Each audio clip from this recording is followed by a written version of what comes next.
have you guys done in school to learn about drugs?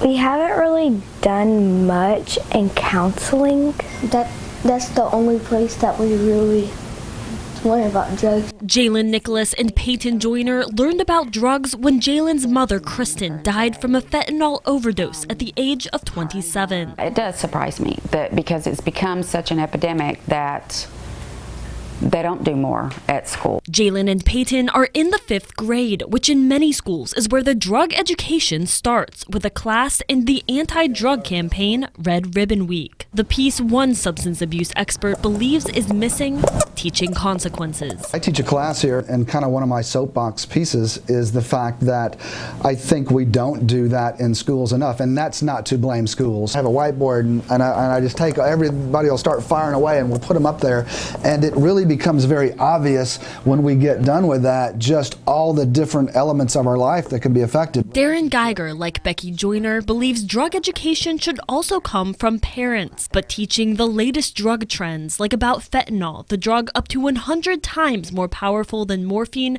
heads turn to the schools. I feel like in that way the drug education is keeping up with the opioid epidemic.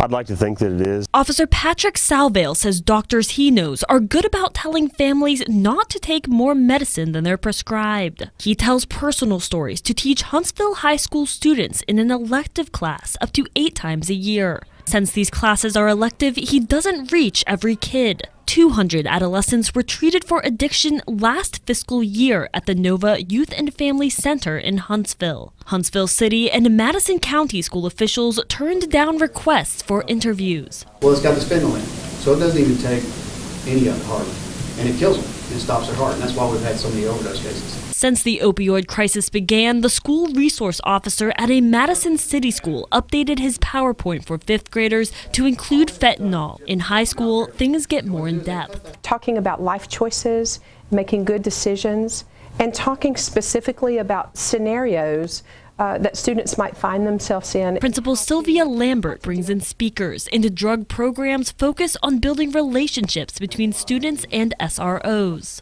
Some are for the parents. As we build student leaders, and as those student leaders affect and impact other students within our school, we know that that's affecting our culture. Possibly one future student leader. We say shine bright, KK. The opioid epidemic impacted Jalen's entire life. Her grandmother wants it to impact school curriculum more, so more children don't have to learn the way she did. I know 2 other children that have lost their parents to drugs. They're not realizing how big of an epidemic it is. In Madison County, Renata DiGregorio, WZDX News.